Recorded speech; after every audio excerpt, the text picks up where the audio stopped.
Assalamualaikum warahmatullahi wabarakatuh. Welcome back to my channel, Dian Astri.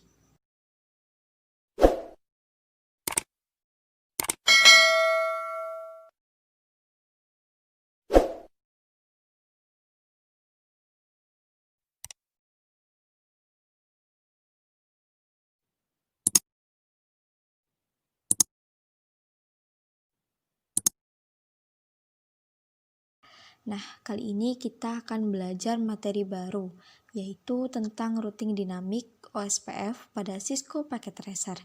Kalau minggu lalu kita udah bahas yang namanya routing statik, sekarang kita belajar materi baru yaitu tentang routing dinamik. Kira-kira ada yang tahu nggak sih apa itu routing dinamik? Routing dinamik merupakan salah satu jenis routing yang mana kita membuat jalur komunikasi data secara otomatis. Selanjutnya kita akan belajar mengenai OSPF.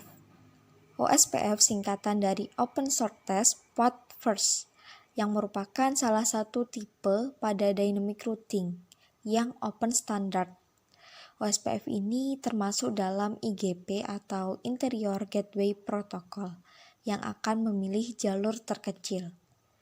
OSPF sendiri memiliki konsep routing yang sedikit berbeda dengan tipe lainnya.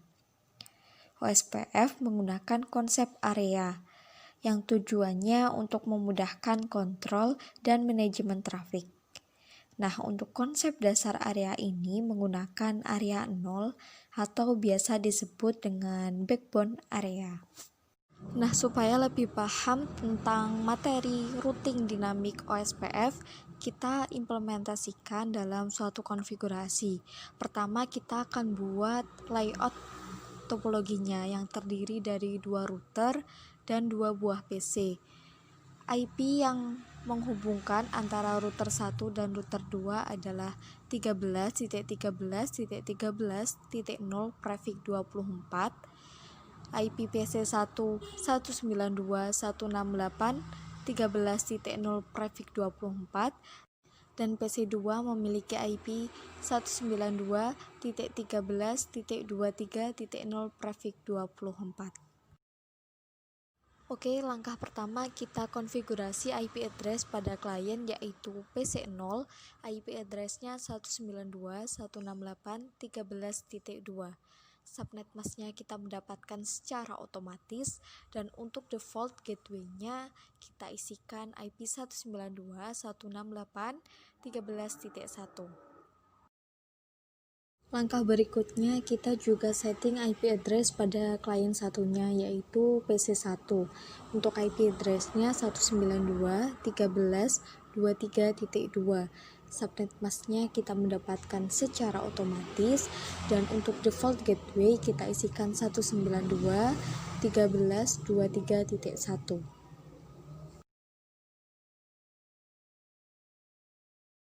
Sekarang kita konfigurasi pada router 0.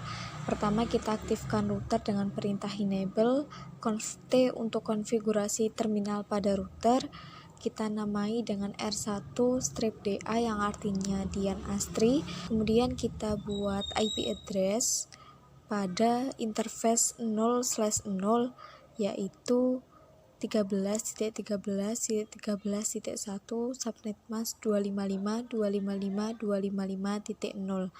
Lalu kita setting juga IP address pada interface berikutnya yaitu 0/1 dengan IP 192.168.13.1 subnet mask 255.255.255.0. dan jangan lupa untuk mengetikkan perintah no shutdown untuk menghidupkan portnya pula.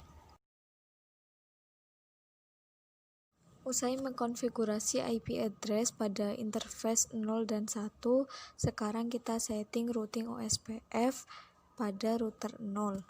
Untuk IP-nya kita arahkan kabel yang mengarah ke router 2 yaitu 13.0 subnet mask 0.0.0.255 area 0. Selanjutnya buat routing yang mengarah ke IP 192.168.13.0 subnet mask 0.0.0.255 area 0. Konfigurasi pada router 1 telah selesai. Sekarang kita pindah ke router 2. Kita konfigurasi IP address beserta netmask pada interface sesuai dengan topologi. Konfigurasi router 2 sama seperti pada router 1, yaitu dengan memberi hostname-nya terlebih dahulu. Di sini saya menamainya dengan R2-DA yang artinya Dian Astri. Kemudian kita masuk ke interface 0/0. Kita konfigurasi IP 13.13.13.2, subnet mask 255.255.255.0. Kemudian kita ke interface 0/1, kita konfigurasi IP 192.13.23.1, subnet mask 255.255.255.0.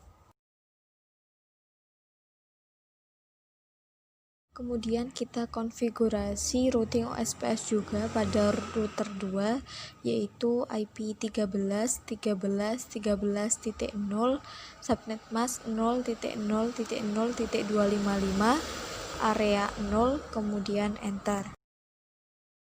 Kemudian buat lagi routing OSPF yang mengarah ke IP 192.13.23.0, subnet mask 0.0.0.255, area 0.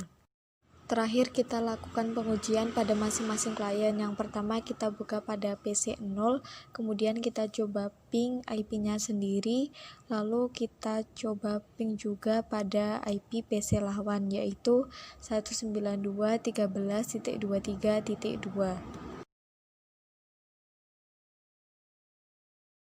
Kita lakukan hal yang sama, yaitu pengujian pada PC 1. Kita ping IP-nya sendiri terlebih dahulu, kemudian kita ping PC lawan, yaitu 192.168.13.2.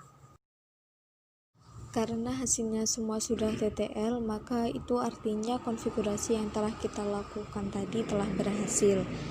Mungkin sekian dulu video yang bisa saya sampaikan kali ini. Untuk kurang lebihnya mohon maaf. Wassalamualaikum warahmatullahi wabarakatuh.